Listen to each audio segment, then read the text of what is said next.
Bonjour Véronique Lamblin, nous sommes Nolan, Ridier et Ophélie, élèves de troisième. Vous êtes directrice d'études de prospective et stratégie chez Futurib. Futurib existe pour nous aider à réfléchir au monde de demain. Alors comment faites-vous pour explorer et comprendre le changement que nous vivons ici du futur? Alors, pour explorer, pour faire des hypothèses sur le futur, parce que le futur, pour nous, on n'est pas Madame Irma, on ne regarde pas dans une boule de cristal non plus. Ce qu'on regarde, c'est déjà ce qui se passe en tendance. La grande différence avec d'autres domaines, c'est qu'on regarde toutes les évolutions en tendance, c'est-à-dire en dynamique dans le temps. C'est-à-dire, est-ce que, par exemple, la mobilité augmente ou est-ce qu'elle baisse? On ne cherche pas à savoir ce qui se passe de façon figée. On regarde toujours les choses en tendance dans le temps. Et ce qui nous aide à faire des hypothèses sur le futur, c'est l'apparition, alors ça, on lit beaucoup de journaux, l'apparition de choses nouvelles où on se dit, ah, ça peut-être, ça annonce qu'il va se développer. Voilà.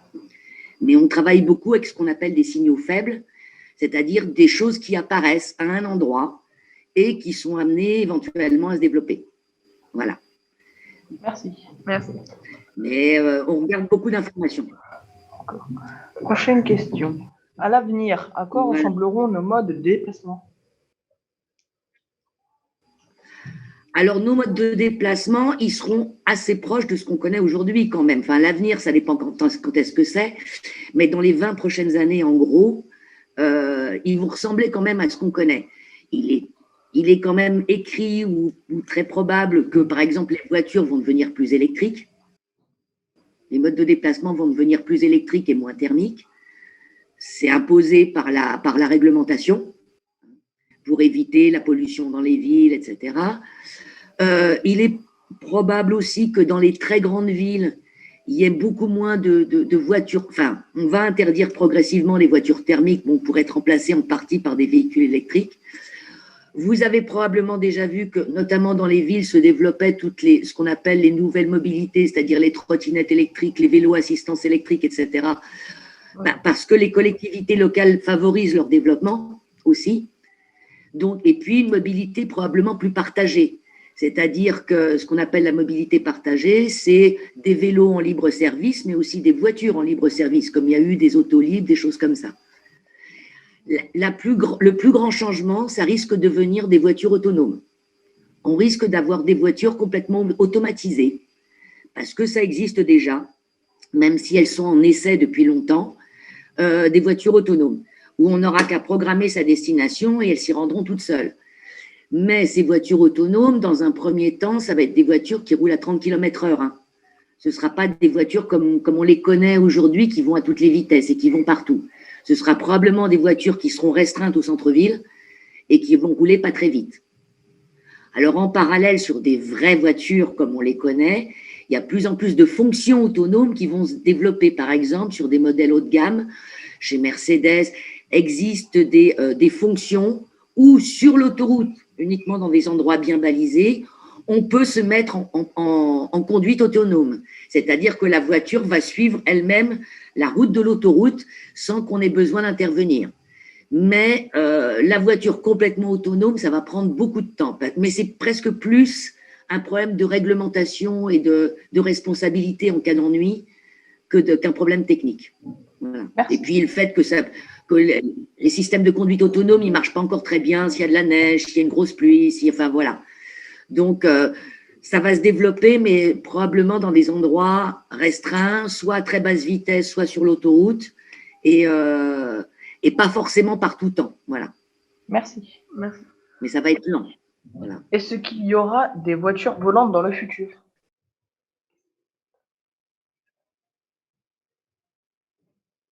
Des voitures volantes? Ah, des voitures volantes. Alors, quelque part, est-ce qu'un ULM ou est-ce qu'un jet privé, c'est pas déjà une voiture volante? Hein? Alors, se développe, c'est interdit chez nous, hein, mais se développe aussi, ça c'est la seule chose qui soit un petit peu nouvelle, il y a des essais qui ont été faits, c'est pas commercial encore, mais des drones qui peuvent emmener 2 passagers et qui sont un peu comme des hélicoptères à atterrissage ou à décollage vertical, Et ces drones qui peuvent embarquer 2 ou 4 passagers, ils ont été testés dans quelques villes asiatiques, genre à Singapour ou à Hong Kong. Donc ça aussi, même si ça existe, il n'est pas dit que ça va se développer pour une autre raison. C'est que, par exemple, survoler des grandes villes avec des lieux stratégiques comme Paris, c'est interdit. Il n'y a que le président de la République qui peut atterrir en plein Paris. C'est interdit parce qu'on pourrait…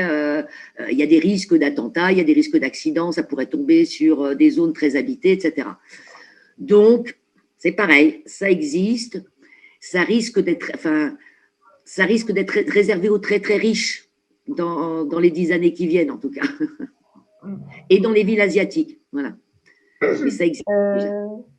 Y aura-t-il des trains à champ magnétique comme en Chine ou au Japon qui fonctionneront avec des plaques d'aimant? Ah, alors ces trains à sustentation magnétique, ça existe depuis longtemps au Japon.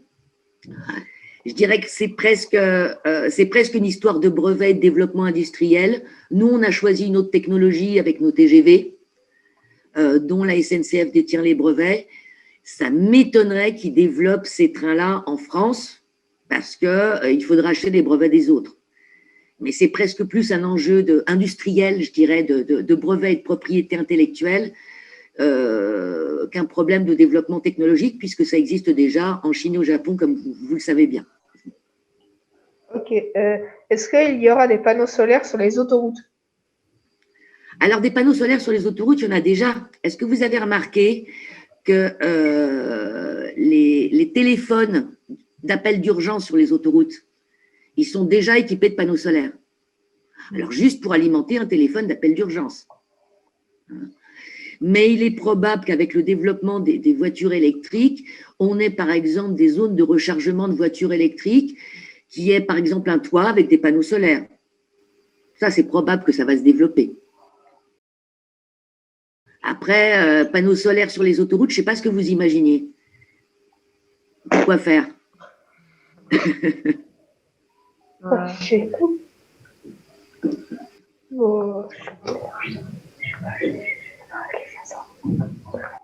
pas. Mais il y en a déjà. Il y en a déjà pour les téléphones d'appel d'urgence. Et puis, il y en aura sûrement dans les stations-service, dans les zones où on va recharger les voitures électriques. Où on peut faire un petit appoint solaire pour recharger les voitures et économiser l'électricité du réseau. D'accord. Est-ce que l'on se déplacera plus en train à l'avenir et moins en voiture?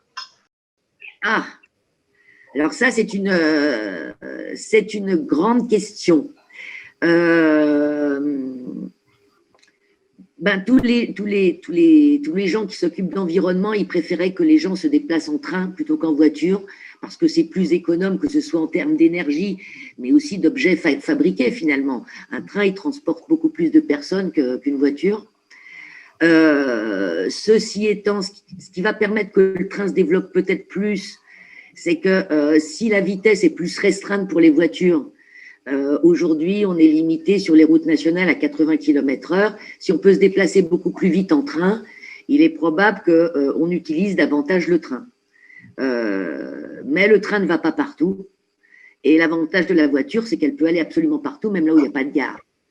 Donc, il y a plus une complémentarité entre les deux modes qu'une concurrence, parce que tout le monde n'habite pas à côté d'une gare. Ok. D'accord. Et est-ce que nous sommes toujours en télétravail? Alors, est-ce que je relis la question? Serons-nous toujours en télétravail? Ah le télétravail, je pense qu'y compris le confinement et l'épisode Covid qu'on a connu cette année, il va favoriser un développement accéléré du télétravail. Mais le télétravail se développait déjà avant, plus lentement. Mais oui, le télétravail, ça fait, je dirais, 15 ans qu'il se développe.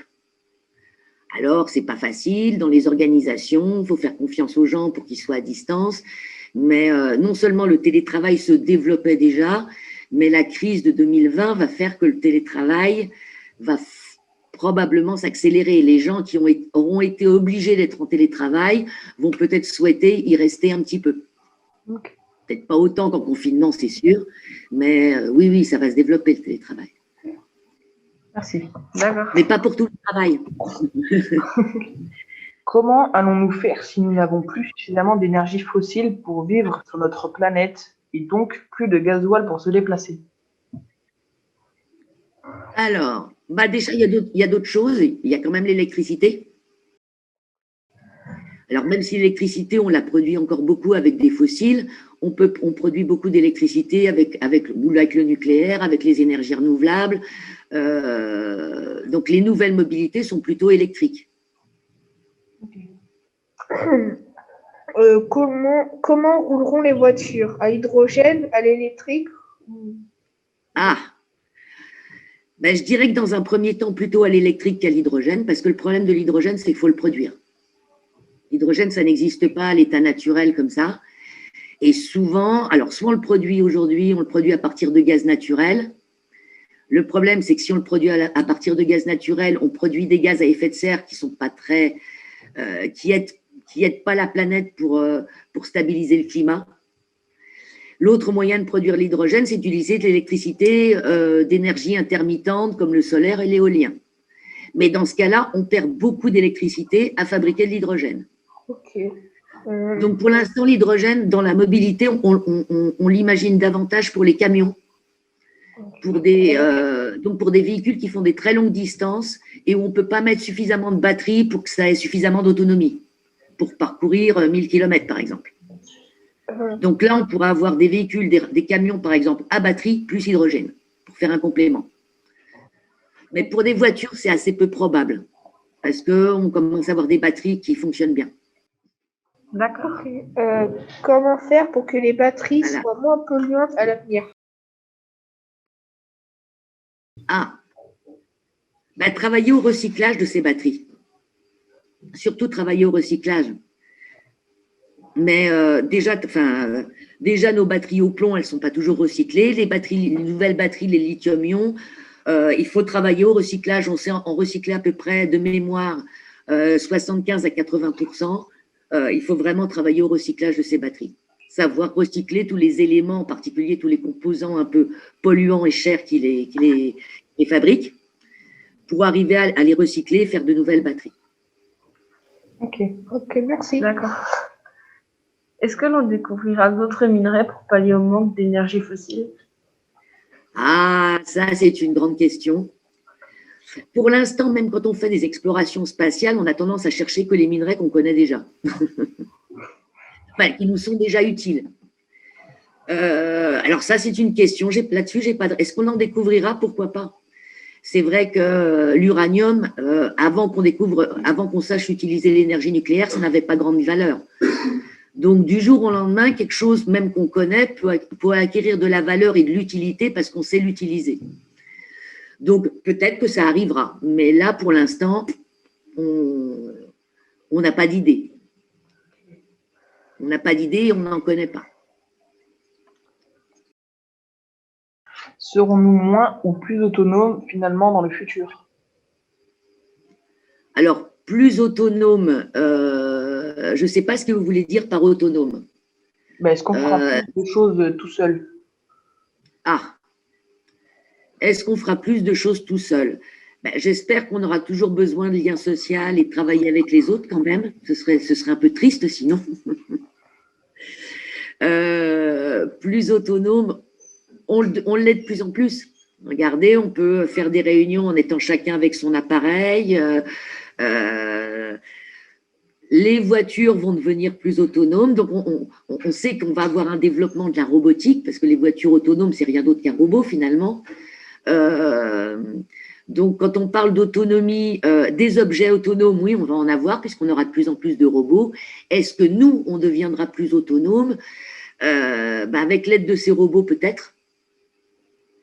Mais là, c'est une question. Et là, je dirais que les plus grandes... Autant on peut dire assez précisément ce qui va se passer à 10-15 ans sur le plan technique. Les grandes incertitudes, pour moi, là où je fais des hypothèses, c'est qu'est-ce que les hommes voudront en faire. Le problème n'est jamais la technique, ou en tout cas la technique, on sait ce qu'elle est capable de faire. Par contre, les grandes questions qu'on se pose, c'est qu'est-ce que l'homme voudra en faire. Voilà. Est-ce que les robots travailleront à notre place dans le futur? Ben, ils travaillent déjà en partie à notre place. Hein, dans des usines, des chaînes de montage, il y a déjà des robots industriels. Vous avez vu que dans je ne sais pas, si vous avez besoin de tirer de l'argent à la banque, vous allez à une machine, c'est aussi une sorte de robot.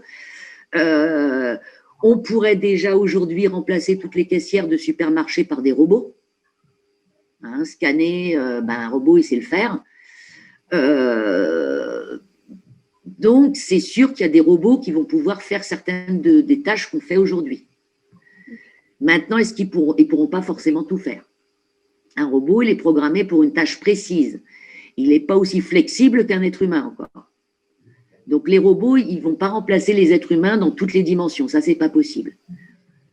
Un robot, il n'a pas une relation, il n'a pas comme un être humain. Donc, je dirais qu'il y a y compris des métiers, même comme aide-soignant ou infirmière, qu'on ne pourra pas remplacer par des robots comme ça. Même une femme de ménage, on ne peut pas la remplacer vraiment par un robot. On a des robots aspirateurs, par exemple. Mais le robot aspirateur, il ne lave pas les carreaux. Donc, on pourra robotiser des tâches, mais pas forcément des emplois complets. Donc, j'espère qu'on sera davantage aidé par des robots, mais qui ne pourront pas nous remplacer. En tout cas, je ne vois pas qu'ils puissent nous remplacer dans beaucoup de métiers. Mais ils vont nous aider pour beaucoup de métiers. Ça, c'est sûr. D'accord. Mais de là, nous remplacer complètement, on n'y est pas. Dernière question. Quelle sera la place de l'intelligence artificielle dans notre futur? Ah! Alors, l'intelligence artificielle, c'est difficile, là aussi. C'est presque un choix de l'être humain. L'intelligence artificielle, on sait à peu près ce qu'elle sait faire, mais elle peut pas non plus remplacer un être humain partout. Par exemple, l'intelligence artificielle bat l'homme au jeu de Go, l'intelligence artificielle bat l'homme au jeu d'échecs, mais c'est pas la même intelligence artificielle qui fait les deux jeux. C'est-à-dire qu'on n'a pas une intelligence artificielle qui est capable de nous battre et au jeu de Go et aux échecs. Donc, voilà, c'est encore limité. L'intelligence artificielle, elle est déjà là. Elle progresse beaucoup sur la reconnaissance d'images, sur la reconnaissance orale aussi. Vous savez, les boîtes type Alexa d'Amazon ou de Google, à qui vous pouvez poser n'importe quelle question, c'est de l'intelligence artificielle. Donc, ça progresse, ça va nous rendre des services, mais de la même manière, ça ne pourra pas nous remplacer sur des questions complexes et qui font appel à plusieurs domaines. Okay. Merci beaucoup d'avoir pris votre temps pour répondre à nos questionnaires. Ça va? Les réponses vous satisfont? Est-ce que vous avez des questions complémentaires? Ou ça va? Non, pas spécialement. Bon, super. Merci beaucoup. Merci à vous. Merci beaucoup. De rien. Je vous souhaite une bonne journée alors. Merci vous aussi. Merci vous aussi. Au revoir. Au revoir. Au revoir.